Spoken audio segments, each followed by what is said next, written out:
Ephraim, you know what? It's been a while since we've had a lucrative, entertaining, and sometimes hard to follow story. Oh, okay. Sure. Do you happen to know of anyone who might have one?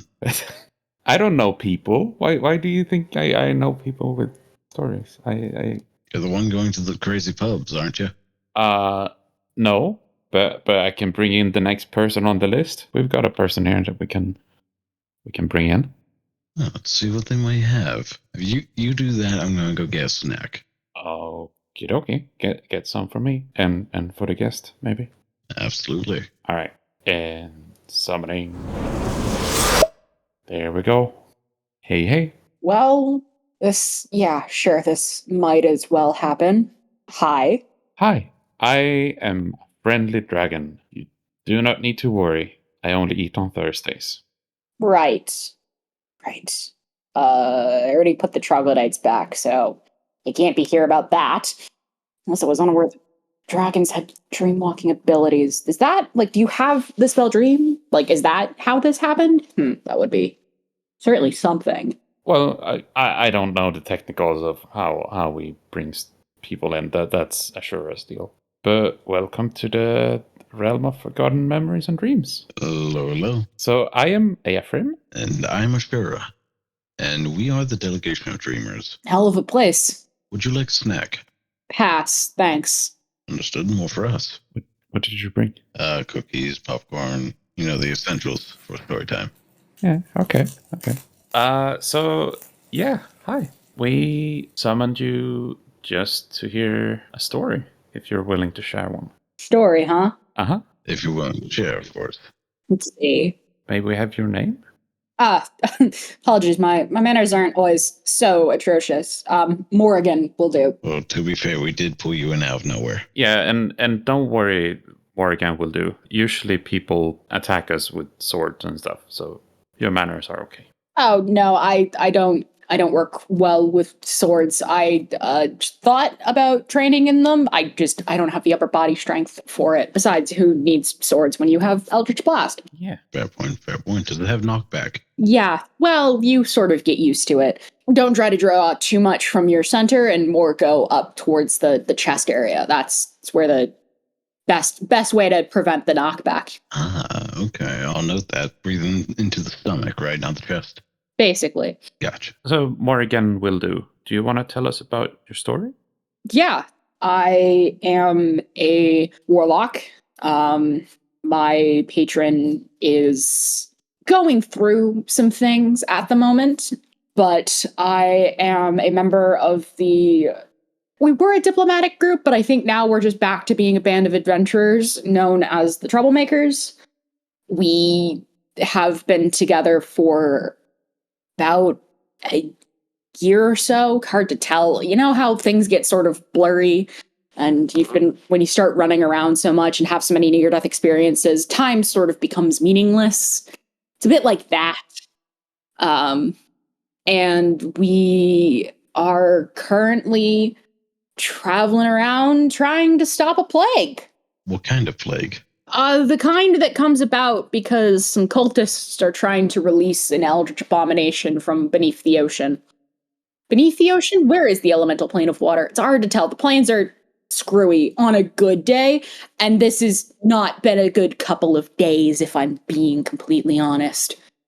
Okay. Well, if you'd like some cookies and popcorn, I'm sure that they might get a little bit brighter. It's less that and more when you're being confronted with the process of everything is kind of in flux in ways that it usually shouldn't be, or if it was going to happen, wasn't going to happen until thousands of years later. You sort of become complicated about the whole ordeal. But that's a research pile, and I'm trying to not, devolve completely down that rabbit hole. Alania is very insistent I focus on the fact that the house is currently on fire, less than the more immediate problems than the big existential ones, because I can't solve the big existential ones except for the fact that we are continuing to prove that solving the big existential ones might solve the immediate ones as well. Sort of a tag team, you gotta do both thing. But we pulled you in while you were dreaming, so that means that you went to bed when the house was on fire? No, the house is not currently on fire. I think Okay, I think good. Alania would have woken me for that. No, it's a metaphor, you see. Well, I don't think that's a metaphor you should be shouting out to people, because it might make them worried. Yeah, imagine how, I feel about it. But nevertheless, you gotta solve the small things and the big things in tandem if you can. One step at a time. So, where are you from? I'm from, well, technically I'm from a city called Mountsend, which is in a country called Granelmore, which is on a planet called Fundas, but that's sort of the granular. I've been spending the past few years living out of a city called Holy Bay, but I haven't been there in several months, so I'm currently living on a ship called the Spear of Diana. Okay. The Spear of Diana? Yeah, we acquired the ship through it's less than legal means, but we now legally own it, so it's ours. And we made our cleric the captain, so she got to name it, and she named it after her girlfriend. Well, that's kind of nice. So the spear is what I think it is. So, I mean, her girlfriend is a spear. I know her girlfriend's an angel. Who's named Spear of Diana. No, her name's Diana. Oh. She's something. Met her once. Remarkably a little too positive for my taste, but what can you do? She's an angel. They're kind of finicky. So how did all of this start? Yeah, how did you come to start adventuring? It started with a illegal shipment of undead. My Shipment? Yeah, my patron thought that one of his, frequent collaborators was missing, so he was like, "Hey, can you deal with this for me?" And I said, I kind of have to. You're the patron. But also flipping him off while I left because, that's sort of the dynamic we had. Ended up meeting up with the rest of the party. Alania, who's a cleric, Freda, who's a fighter, Corin, who's a druid, and Eric, who's a paladin. And we had sort of all, for various reasons, come together to try and figure out why there was a dealing in undead. And the answer was a company was illegally selling them. Yay! So we gathered the evidence to prove that the CEO was keeping double books and that they were selling in undead. And we said, okay, let's go bring them to justice. Except bringing them to justice meant going out of country. So we said, okay, we'll charter a cart and we'll go. And we were chartering a cart, and after some adventures with cultists worshipping a goddess who was the queen of monsters, and playing Pictionary with some gnolls and encouraging them to pursue a higher purpose in life other than just eating random townsfolk. We ended up. What sort of higher purpose is? Oh, they run a meat stand in the Paladin's hometown. It's called Gorik's Meats Hut. It's quite successful, actually. It's kind of surprising, considering the gnolls don't really speak common. Sounds delightful. Truly, they're doing good work, apparently. But we traveled to this other country, and after briefly committing violence in a temple, don't worry about it. We grabbed the CEO, stuck her on a cart, and booked it out of there as fast as possible. While making a run for the border and bluffing our way through some city guard who tried to stop us for speeding. We managed to get back into our country of origin, hand her over to the proper authorities, as well as the evidence proving that she had done something illegally. And we then got a call from a friend of mine who had a different problem, and we just sort of kept spiraling into adventure after adventure after adventure from there. Sounds a bit exciting. Care to start out with the first adventure you spiraled into? We sort of spiraled into doing a favor for a friend of mine. Not your patron. Not my patron, no. She was a friend from my old life before I was, me. Who were you before? The second child of a noble family that didn't really have use for me. Oh. my family is in a temporary position. My father's a seneschal. He sort of bought his way into nobility, or at least that's the rumor. Is that the Wildu family? Ravenwood. Ravenwood. Yeah. And then you took on the name Wildu. No, Wildu's not my last name. I don't like using my last name. My name is Morrigan. That's it. Okay. Morrigan, that's it. Just Morrigan will do. Okay. Morrigan will do. I'll call you whatever you want. That's fine. Morrigan. Okay. That will do. Hey, from fortunate, buddy. I'm sorry. My parents had 2 children. Their first was a daughter. She was married off first opportunity she was available to.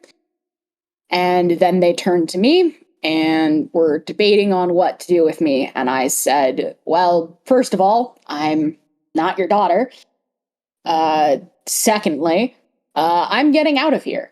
And so I went through my father's secret library, found a book about demon summoning, summoned a Cambion named Joliet, who directed me towards an incubus named Rosaire, and we struck a deal.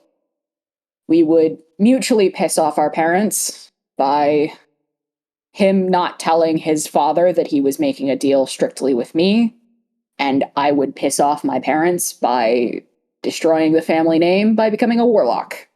Ooh. We sort of teamed up, grabbed a cart, traveled our way to Holy Bay, and that's where the story started. Sounds exciting. Oh, wait, quick question. Why did your father have a secret library? Because everyone in my house had a secret room built into the manor. My father has a library, my mother has a sex dungeon, my sister had a second closet, and I had passageways with access to the rest of the house. What a waste to make it a library. If you have a secret room, make it something exciting. Well, my father is not a creative man. I'm sure you'd have one for napping, Ephraim. Oh, yeah. But anyway, my friend, she knew me back then, back when I was a child of a noble family, and she didn't take the whole becoming a warlock thing very well, but she took the whole not being a daughter very well, so I was inclined to help her. So we went to her estate as a party, and she said that her husband had been kidnapped by pirates. The pirates were looking to gain enough gold to eventually have a war coffer to try and sack the country in an attempt to overthrow the monarchy, because this woman named Alwyn thought that she had enough claim to the throne than the actual queen, and it was hers by birthright, and she was going to take over the country. And that was probably bad news for all involved, so we said, sure, we'll go and try and find your husband. And she warned me before we left that she hadn't found me by accident. I hadn't spoken to her since I'd left home all those years ago. And she said she had been told by someone to go looking for me, and that this was where she was going to find me. And I sort of filed that away in the back of my brain for future reference. But we set out to Raggy Hall, a small pirate republic, basically treated by the Granelmore government as a you don't bother us, we won't bother you sort of deal. And this was pretty blatantly a disregard of that, but they were in flux. They needed a new leader and were holding elections for a new leader. And so everyone was sort of piling into town to try and figure out who should be the next leader of the city. So it's a good time to sneak in. Yeah, a good time to sort of slide our way in and figure out who to be next in line. The top choices being a privateer in Granelmore named William, and Alwyn, who was the tiefling trying to take things over. And we snuck in, and we were going to try and work our way onto her ship. And we had some help. Eric, one of his family friends, his mother was an adventurer before us. And while she's now trying to be a respectable duchess, she still has that bit of a wild child streak in her. Trust me, I've met the woman. She's lovely. She's just complicated, I think is the most polite way to put that without starting an incident. But most of her old adventuring party still talks to her. So she put us in contact with a woman named Wincinda, a lovely ratfolk woman, who offered a crewmate of hers Kenku by the name of Bonk. Specifically, his name is the sound of a barrel getting hit over a man's head, but that is hard to make with human vocal cords, so we just call him Bonk. And Bonk helped us get onto the ship with some, casual use of disguised self, and the cleric and the paladin created a distraction by having a theological proselytization debate. But someone saw through the disguise, the jig was up, and we decided, you know what? We could just bail from the scene, but this island is small. They'll find us eventually. Our best bet is to run out to sea. So we stole the ship! As one does. After firing some cannon shots and getting the crew not loyal to us off board and keeping the pursuers away, we sort of jumped on the ship and sailed it out of port as fast as we possibly could. And lived happily ever after. No, we sort of got about a good quarter of the way out to sea before Blackstaff showed up. William, he's a privateer for the Queen, so he showed up and he said, hey, so stealing the ship was very illegal, both by Raggy Hall's rights and by Granelmore's rights. You show back up in port and you're liable to be dead. There's also 1,000 other ships currently after you, but they've been sort of waylaid by the winds. The winds were a favor called in by my patron, who sort of popped in to meet the party as his wont, as his first official act, and being like, oh yes, I love your chaos. It's so much fun to experience. William had so far been the only one to manage to catch up to us, and he said, hey, kill Alwyn, and that'll allow me to take the court. I will be inclined to forgive your crimes, as well as put in a good word with you with the Queen. And the Paladin is incapable of not having a good word put in with the Queen. He still likes his noble lineage, as I have mostly divorced me from mine, and gave us information as to where we would possibly find the actual hostages we came looking for. So we said, all right, we'll do it.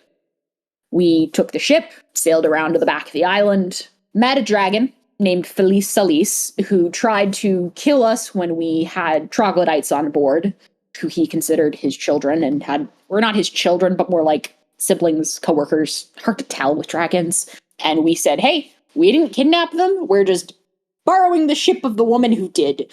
We will happily give them back to you on the grounds that you don't kill us. And he said, sure, no big deal. Oh, that's nice. Yeah, we crawled through the desert for a day or so, found the rotted temple where the captives were being held, as well as Alwyn, rescued the hostages, killed and beat the shit out of the others, actually freed an angel as well, which was something. And then we got the hell out of Dodge.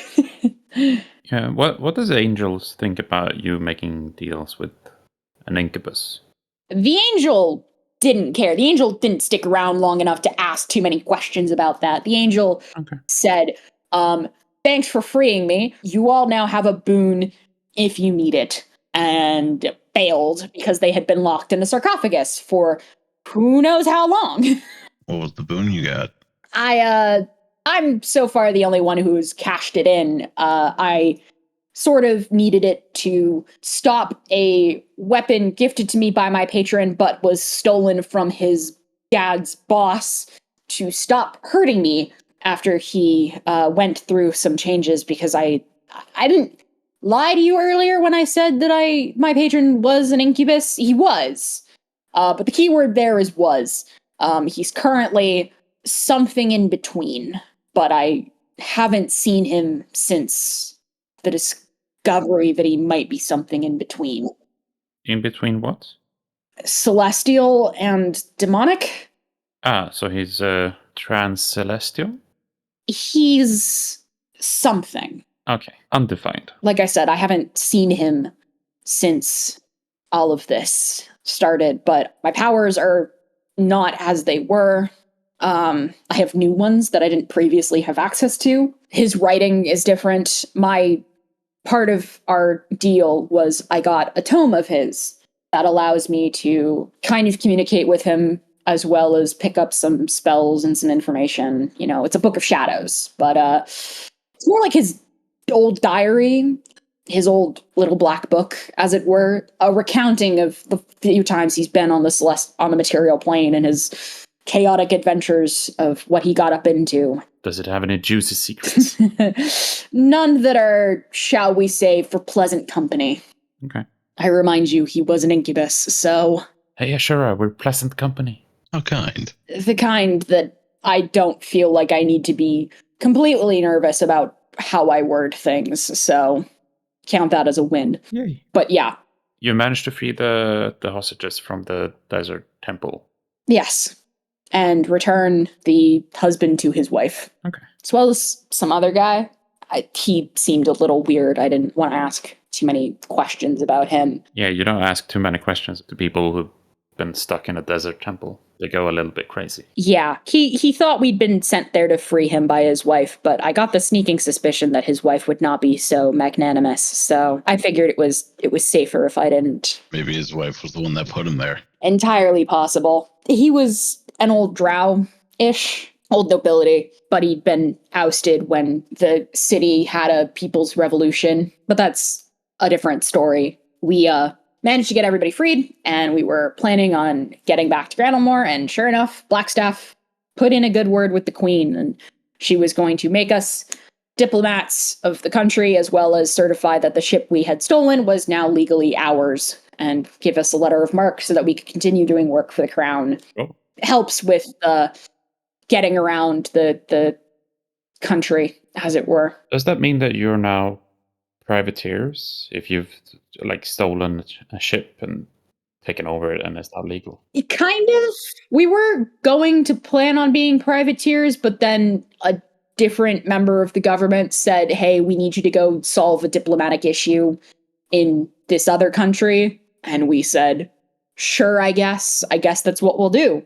They just sent you to a random country? Well, not completely random. The nearby country of Or was having difficulty with electing its next leader. They had their king die suddenly of plague, and they were inches away from falling into complete and utter chaos, and the crown was like, hey, can you go make sure the next person on the throne is going to be someone who's going to be friendly to our country? And we said, that feels like a pile of shit we should not be stepping into, but sure, we've got nothing better to do this week. And stepping in shit. Yeah.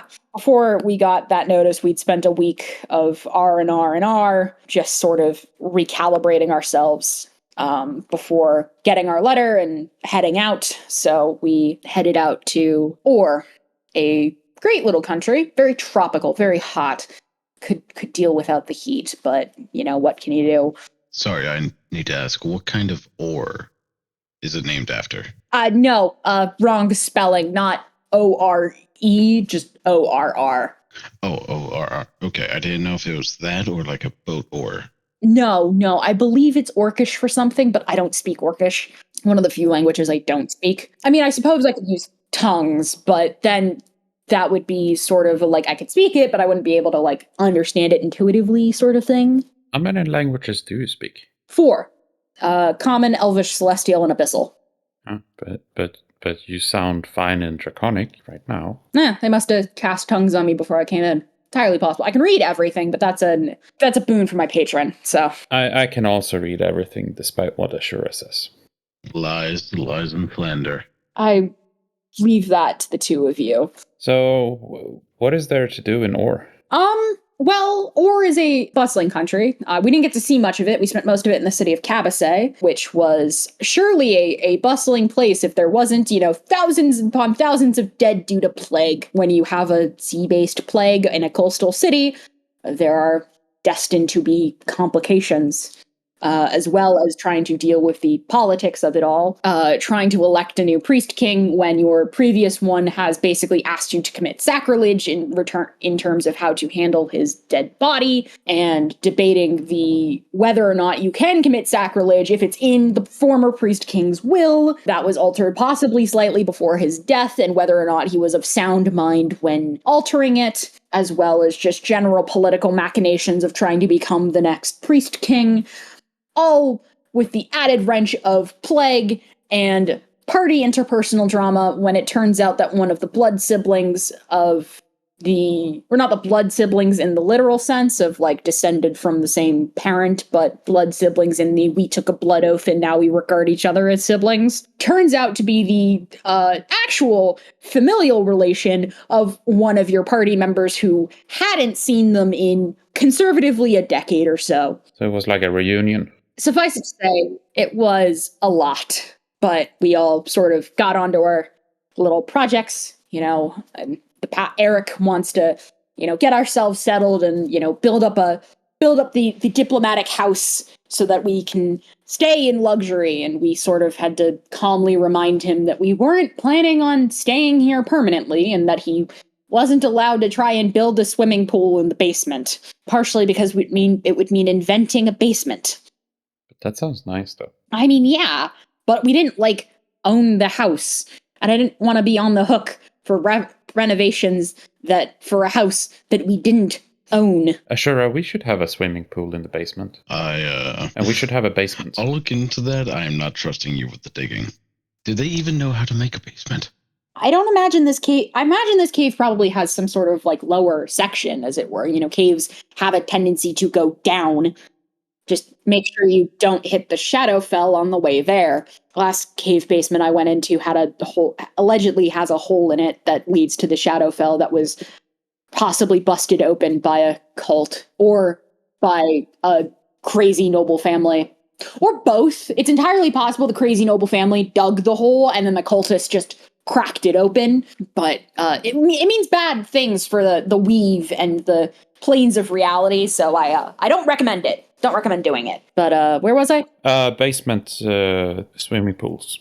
Right. So Eric had to engage in diplomacy and nobility and what have you, which is good. He's the best at it. The rest of us are, on a good day, abrasive, and on a bad day, aggressive. We don't speak politic very well. I mostly gave up speaking it. Alania has no patience for it. And Corin and Freda and Bonk are not built for it. Well, Bonk actually might be built for it. He's very good at lying. Freda and Corin are both a little too earnest to be completely sold on it. And also both have an ethos of, I don't know how to tell you that you should just be nice to people. That's such a coincidence. I learned a little bit of politicking from our previous guest, actually. Good on ya. Pretty much you say something and you do the complete opposite. Yeah, that's basically it, which is why I gave it up. Honestly, you're not wrong on that. I'm surprised. Politics is fun. Politics is a mess. Anyone who tells you it's fun should be probably consider their life standing. Anyone who tells you it's fun should not be running for office. That too. But Eric did that. Alania tried to reconcile with her sister, as well as try and figure out from a clerical perspective what the hell was going on with the plague. And I, as well as the druid, were trying to analyze what it was going on from a arcane perspective, as well as try and figure out why, quite possibly, the former priest king would have wanted to be buried at sea, and what possible standard there was for that, what sort of precedent we could generate for that to be the thing that happens to honor his wishes. Together, we formulated enough of an informational gathering to figure out why the priest king wanted to be buried at sea, temporarily prevent a civil war, and unify the two factions enough to face the third, more lingering faction that we got a chance to warn them about, that we sort of knew was going to happen, but, couldn't completely deal with immediately, as well as dip our toes into getting to the grand scheme of things. I love dipping my toes in grand schemes. But it's hard to process. How did the burial go? We managed to get them buried at sea. Basically, what needed to happen and why he wanted to be buried at sea is that plague that was being caused was the result of an eldritch abomination trying to break free of its prison from the elemental plane of water. And that eldritch abomination has been gaining power because it's been being worshipped by a couple of cults, being actively summoned by clerics of a goddess named Matmonis. And so, as Priest King, the way that belief is structured is the Priest King is a representative of a different god named Makona, Makona was one of the gods originally responsible for locking the eldritch abomination called the Dread Below away. And so the belief was, as Priest King, as a representative of Makona, if he were to be buried at sea, he would be able to be used by Makona as an avatar on the material plane to reinforce the bounds that kept the Dread Below at bay. And we sort of made enough of a theological debate for them to believe us and accept that was the explanation. Was the orc leader buried at sea to like keep the Dread Below from coming out? More less a permanent solution and more like reinforcing the band-aids that were being put on. Okay. The Dread Below is still coming, but is very much it was a hope that it would be able to hold it at bay for just a little bit longer. But we sort of, as this was going on, also solving a bunch of other political machinations and generally getting the feeling that with only one of us truly qualified for politics, we had to ask the question of why would the rest of us be asked to do this other than by simply being with association. And, I was mulling it over coffee one morning. I'm a chronic coffee drinker. In fact, I have a decanter of endless coffee, sort of like a decanter of endless water, but it only does coffee. Great resource. Keeps me up when I'm doing late night research binges. But as I was, mulling coffee over one morning and thinking about what got us into the situation, an extradition from a foreign country, a sort of semi-coup in a quasi-publicly elected republic and what have you. I mulled over who assigned us to this position. A guy named Frederick Hoop, who works for a different guy who's simply referred to as the Duke of Elefeld. He's allegedly a person, but it's been a while. No one's seen him. He lives in an ivory white tower in the middle of a different city. Allegedly a person. And is allegedly a bastard. He also has a tendency to make problems go away, either by orchestrating things that arranges for people's deaths, or just by getting them gone. And I sort of realized we'd been used as pawns.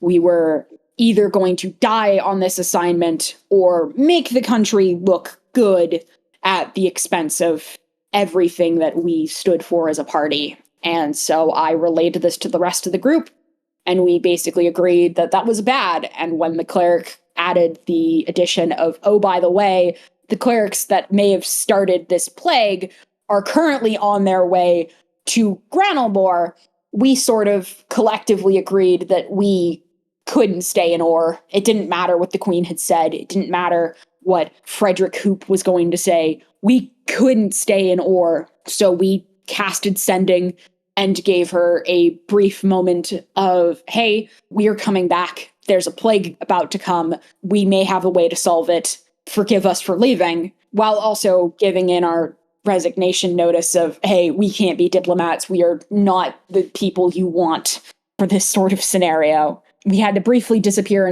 deeper into the country to try and get more information in regards to how we were going to deal with the oncoming third party of the Orion Civil War that was boiling up. Some militant asshole out in the mountains with wyverns was dicking around. So we were gathering information and accidentally wandering into a old temple of the goddess Picadora, who has, to call them issues with Kenku would be putting it too mildly, but at behest of Bonk, we wandered in and found a strange helm with sigils of my family's crest, or at least the half of my family that is, strictly speaking, an Asmar. Oh, the raven or the wood part? Ravenwood is my father's side of the family, so the complete, I guess. It's all one thing. Yeah, but when my parents married, they sort of merged their house sigils. So my house sigil is a 4-branched tree on a background of stained glass with lightning striking. Except when I left the family, that tree became 3 branches. But this had the sigil of just the tree. And so we were sort of like, shit, that doesn't bode well, but we'll take it with us. And then after we completed business in the interior of the country, we bailed back for the coast, back for our ship, and planned to get the hell out of Dodge. Why were you in Dodge? Well, maybe getting the hell out of Dodge was actually not the right phrasing, because for once we weren't actually running from a problem we had caused. We were running towards something to prevent it from being a problem that we may or may not have caused by spooking the cultists into surprise, we know you exist. So it sort of hurried their plans?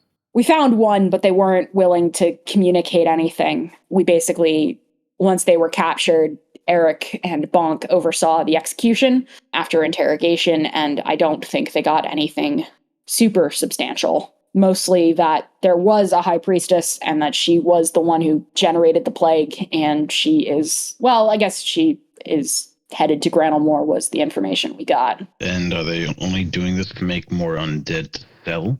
No, they're trying to free the dread below, we believe. Oh. The planes at the moment are in a state of flux. The barriers are really thin. Currently, you can't teleport anywhere, because if you teleport, there's a very high likelihood you bring something with you, and the thing you bring with you is not going to be something you want. So the government has sort of put a kibosh on teleporting anywhere, because every time you teleport, you sort of crack a hairline fracture into the weave. And as more and more people have been tapping into the weave, the thinner the barriers have gotten. And so you sacrifice enough of a life force as well as enough arcane power, you can forcibly punch a big enough hole in the weave to allow something to slip through. And that is currently what we believe is going to happen to the Dread Below. Okay. And that would be bad news for all involved, because the Dread Below is an eldritch abomination of death and decay and a swirling mass of constantly dying and being reborn and dying again.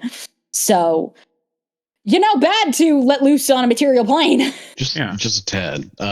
Just a smidgen. How do you plan to stop it? Or stop them? Hopefully you don't have to stop it. We'd ideally like to get to the clerics before they are able to enact said ritual, but we're a little behind schedule.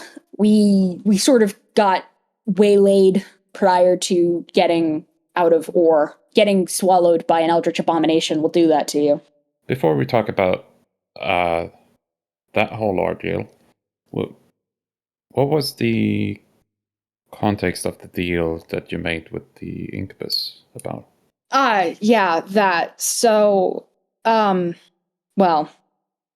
traditionally, the way a summoning goes is,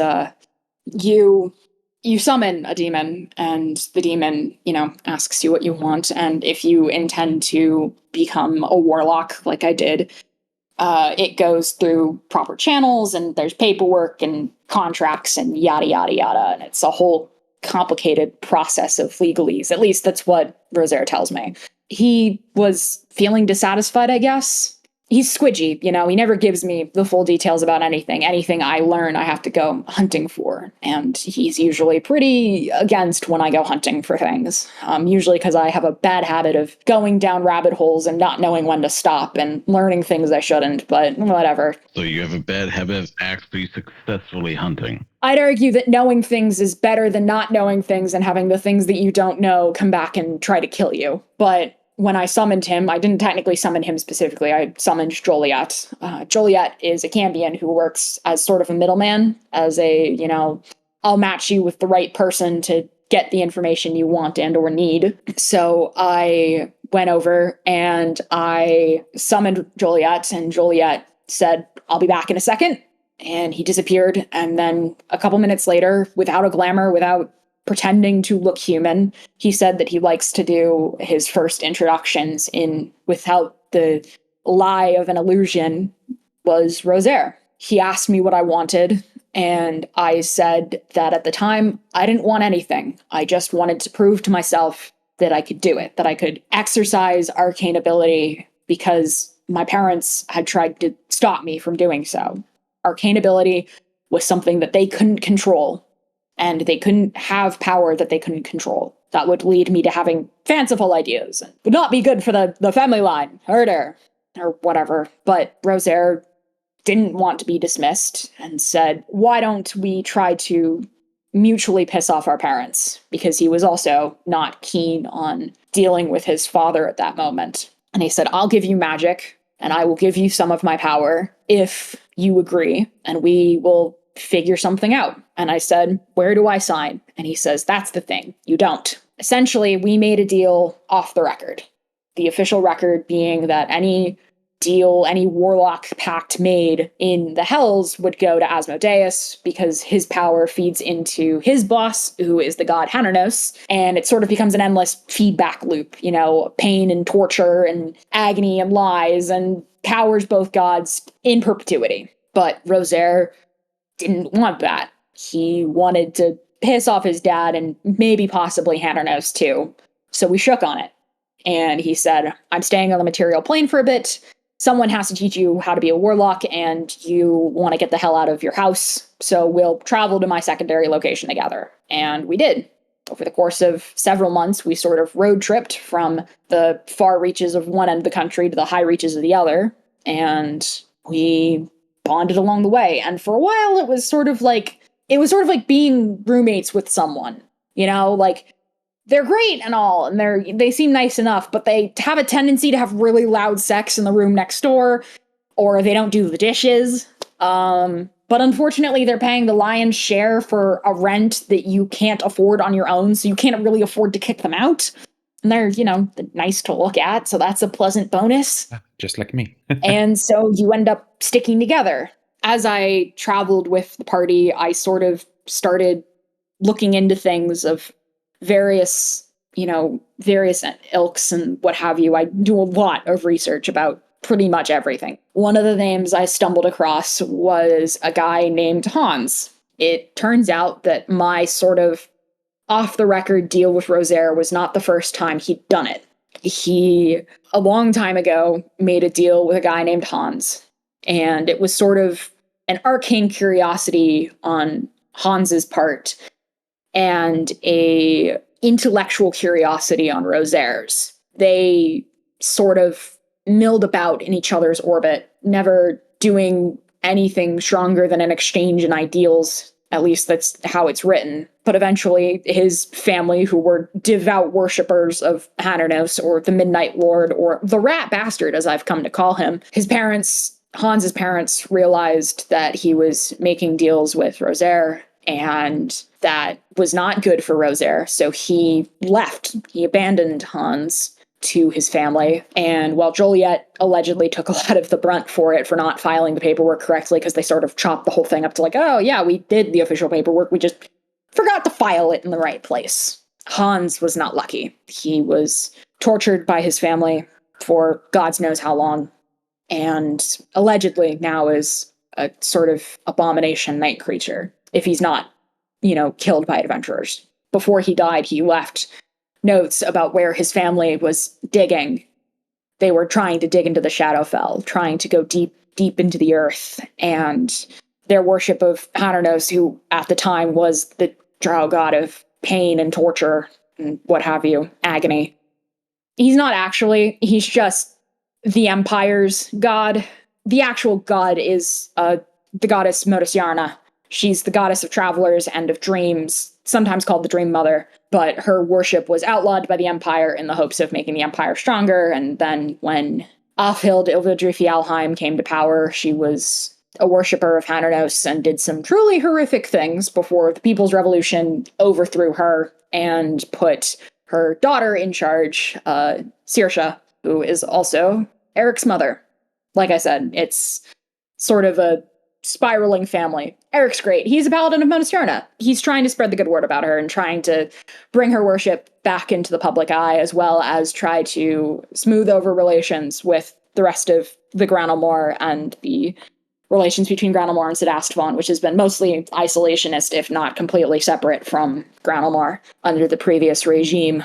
And he's doing a good job. I wish he was better about realizing it sometimes. We certainly wouldn't have been able to get through half the shit we did in Ore if he hadn't been as good at his job as he is. But yeah, I learned all of that, and I basically told him that it didn't change anything. I was still his warlock. We were still in this together, and I would be in this dance for as long as he would have me. Oh, that's nice. We managed to keep each other safe. He's met my party, and he was going to, well, when we went to meet the queen, it was a whole big affair. All of the nobles were called in, and, well, Mount Send couldn't really send their nobles, so they sent the next best thing. Unfortunately, the next best thing is my father, and so I was sort of forced to confront him for the first time in a good couple of years. And while I'm thankful that my friends were able to diffuse the situation enough that I could get away, as well as, you know, sort of spread a rumor of impropriety on his behalf, as well as give me some form of comfort when I had the realistic breakdown of having to be dead-named in public in functional society after years of not thinking about it, and Rosaire stepping in, even if he didn't make it in the immediate, because, you know, the planes are out of whack, and teleporting and trying to get someplace on time and in the right place, you can usually only get one or the other. And he opted for right place seconds after it happened. But he did try, and that has to be worth something. Yeah. And I don't know what happened, and I don't know how it's happening, but somehow an aggregate combination of who we are and what we've been doing has combined into him changing.